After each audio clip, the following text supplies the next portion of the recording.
और आप देख रहे हैं देश का सबसे प्रामाणिक और नंबर 1 कार्यक्रम आर पार। अभिनंदन आपका आर पार में।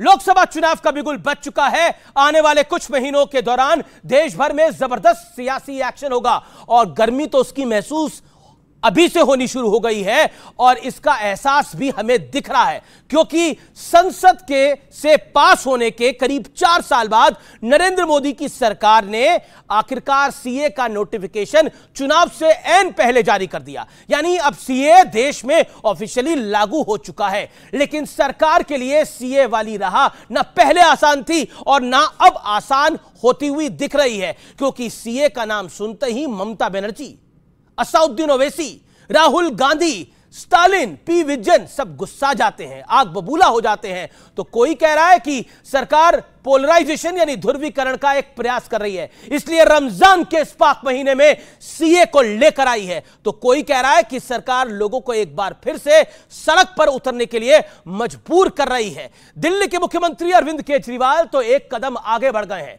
और चुनाव से पहले उन्होंने एक बड़ा बयान दे दिया है। वो कह रहे हैं कि जनता जितना बड़ा पलायन आजादी के बाद हुआ था सीए की वजह से, उससे बड़ा पलायन अब होगा। इसी बीच इन सारे आरोपों का जवाब देने के लिए खुद गृह मंत्री मैदान में उतरे। उन्होंने एक बार फिर जोरदार तरीके से कहा और स्पष्ट किया कि सीए से किसी भी भारतीय को डरने की आवश्यकता और परेशान होने की आवश्यकता नहीं है। हालांकि मोदी सरकार बार बार इस बात को दोहरा रही है, लेकिन विपक्ष इस मुद्दे को धार्मिक रंग देने की भरपूर कोशिश कर रहा है। लेकिन चुनाव से ऐन पहले, क्योंकि चुनाव की रणभेरी बच चुकी है, विपक्ष को क्या डर है कि कहीं राम मंदिर की तरह सीए भी बीजेपी के लिए बड़ा मुद्दा ना बन जाए। क्या सीए लोकसभा चुनाव में बड़ा फैक्टर होने वाला है, क्योंकि रणभेरी बच चुकी है, चुनाव का ऐलान हो रहा है। आज इसी मुद्दे पर होगी देश की सबसे बड़ी बहस, जनता जनार्दन के बीच से, मेरे युवा मित्रों के बीच से जो वोट डालेंगे इस बार। क्या वाकई सीए और राम मंदिर इस देश में बड़ा मुद्दा है 2024 के चुनाव में? आज इसी पर बड़ी स्पष्ट चर्चा।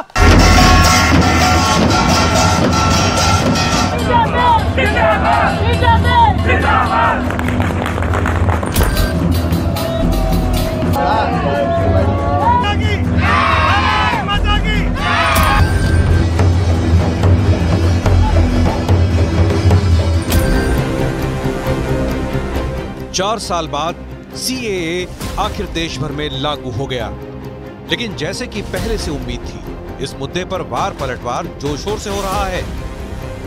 वहां पे लगभग 2.5 से 3 करोड़ माइनॉरिटीज हैं। अगर उन 2.5-3 करोड़ लोगों में 1-1.5 करोड़ लोग भी हमारे देश में आ गए, उनको कहां बसाएंगे? उनको कहां रहने की जगह देंगे? आजादी के बाद 1947 में जितना बड़ा माइग्रेशन हुआ था, उससे कहीं ज्यादा बड़ा माइग्रेशन इस एक सीए के कानून से होने जा रहा है। उनको मालूम नहीं है कि ये सारे लोग आ चुके हैं, आज भारत में ही रह रहे हैं, सिर्फ इनको अधिकार नहीं मिला है, वो अधिकार देने की बात है। 2014 तक जो आ गए, इनको नागरिकता देनी है। सीएए एक्ट को सिर्फ आप सीएए से मत देखिए, इसको आपको एनपीआर से और एनआरसी से जोड़कर देखना पड़ेगा, और जब वो होगा तो जाहिर है उसमें सबसे ज्यादा निशाना बनेंगे मुसलमान, अल्पसंख्यक, माइनॉरिटीज।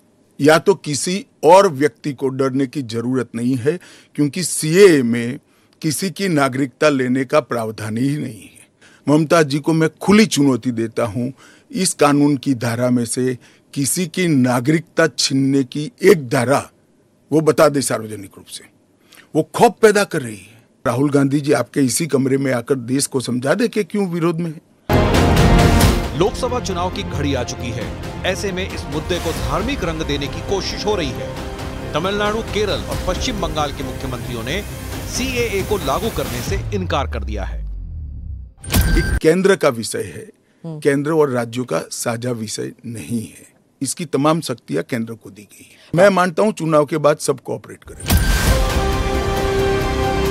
तो क्या सीएए लोकसभा चुनाव में राम मंदिर की तरह बड़ा मुद्दा बनने जा रहा है? क्योंकि दुनिया के सबसे बड़े चुनाव से पहले न्यूज़ 18 ने सबसे बड़ा ओपिनियन पोल किया है और इस दौरान लोगों से राम मंदिर को लेकर सवाल पूछा। कि क्या अयोध्या में राम मंदिर राष्ट्रीय स्वाभिमान और एकता का प्रतीक है? 64% लोगों ने इसका जवाब हाँ में दिया है, जबकि 20% लोगों ने ना कहा और 16% लोग किसी भी तरफ नहीं थे। सवाल है कि क्या सियासी फायदे के लिए सीएए पर चलाया जा रहा सियासी प्रोपेगेंडा देश की जनता समझ पाएगी? और सवाल यह भी कि क्या चुनाव से ऐन पहले सीएए को लागू करने के पीछे क्या वाकई कोई पॉलिटिकल एंगल है?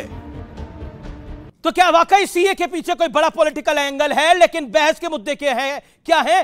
चुनाव से ठीक पहले सीए क्यों आया? यह आज का बड़ा गंभीर सवाल है। सवाल नंबर 2, बहस का जो मुद्दा है वो ये है, सीए से मिशन 400 प्लस का टारगेट क्या होगा आसान? क्योंकि लोकसभा चुनाव की रणभेरी बच चुकी है। और क्या स्वार्थ की राजनीति इंडिया गठबंधन का खेल बिगाड़ेगी?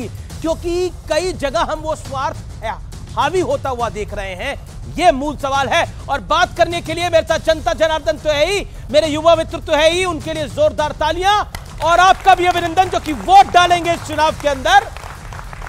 और अभिनंदन हमारे मेहमानों का, डॉक्टर सुधांशु त्रिवेदी भारतीय जनता पार्टी के राज्यसभा के सांसद है, प्रवक्ता है, जोरदार तालियों से उनका अभिनंदन है।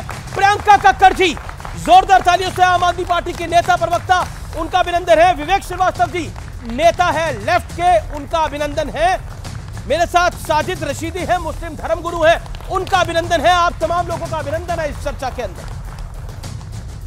शुरुआत आप ही से करते हैं प्रियंका जी। प्रियंका जी, चुनाव की रणभेरी बज चुकी है और रणभेरी बजने के बाद ऐसा लग रहा है कि बीजेपी 400 की तरफ आगे बढ़ने के लिए हर संभव प्रयास करेगी, जो हर पॉलिटिकल पार्टी का अधिकार होता है। पहले राम मंदिर, अब सीए। लेकिन आप कह रहे हैं कि ये लोग आ गए तो हमारे लोग कहां जाएंगे? सभी को नमस्ते अमीश जी। हम लोग एक बड़ी सिंपल बात कर रहे हैं। देखिए आज जॉबलेसनेस का आलम देश में ये है कि उत्तर प्रदेश में 93,000 लोगों ने अप्लाई किया 64 पीएन जॉब्स के लिए। उसमें 50,000 ग्रेजुएट्स थे, 38,000 पोस्ट ग्रेजुएट्स थे और 3700 पीएचडी थे। इन्होंने पीएन की जॉब के लिए अप्लाई किया। अब अगर जितने भी इलीगल इमिग्रेंट्स हैं उनको आप अपने देश में नागरिकता दे देते हैं तो उनका हमारे बच्चों के संसाधनों में हिस्सा बढ़ता है, पहली चीज। दूसरी चीज, कल आपने देखा कि हमारे देश में किसान को आतंकवादी बुलाया जा रहा है, हमारी सरकार द्वारा रास्ते में कीलें बिछाई जा रही हैं, उनको दिल्ली नहीं आने दिया जाता, उनके ऊपर पैलेट गन्स बरसा रही है भाजपा। पर कल इलीगल इमिग्रेंट्स की इतनी हिम्मत हो गई कि वो सीएम निवास, एक चुने हुए पॉपुलर मुख्यमंत्री अरविंद केजरीवाल जी के खिलाफ बार बार उन्होंने कल माफी मांगने को कहा। पाकिस्तानियों ने कल एक हिंदुस्तानी सीएम को माफी मांगने को कहा। ये हालत हो रही है। भाजपा वोट बैंक की राजनीति कर रही है।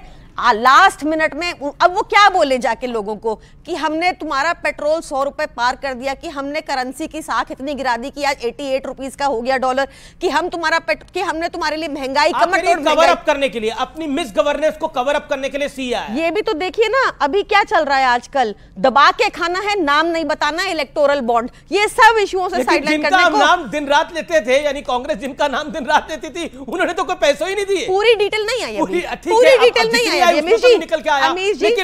लेकिन इंटरेस्टिंग है सब चीजें।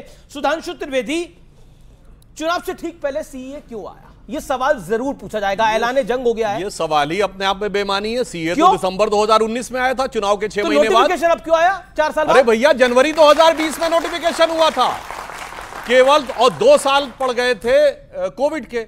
तो रूल्स का फॉर्मेशन अब हुआ है, यही कहते हैं। और देखिए, झूठ का साम्राज्य बोलने वाले मुख्यमंत्री क्या बोलते हैं। अभी आपकी बाइट पे बोला ना 2.5 से 3 करोड़ माइनॉरिटी है। मैं सारे करोड़ों दर्शकों को कहता हूं, जाके चेक करो। पाकिस्तान की पॉपुलेशन है 21-22 करोड़ के आसपास। वहां हिंदू बचा है 1% से कम, 17 लाख के आसपास हिंदू बचा है। और सुनो, बांग्लादेश की पॉपुलेशन है 16-16.5 करोड़। डेटा भी आप ज्यादा बता रहे हैं, 17 लाख नहीं है, मुझे नहीं लगा। ऑफिशियल आंकड़ा ये होगा, लेकिन 17 लाख है नहीं। पॉपुलेशन है 16 कुछ करोड़, 16 करोड़ कुछ लाख, और वहां हिंदू है 7.5%, यानी 1 करोड़ के आसपास। मेरे भाई, 1.25 करोड़ से ऊपर है नहीं। और झूठ बोल रहा पढ़ा लिखा मुख्यमंत्री कि 2.5 से 3 करोड़ माइनॉरिटी है। यह है असली चेहरा। और इसके साथ इन्होंने यह भी साबित कर दिया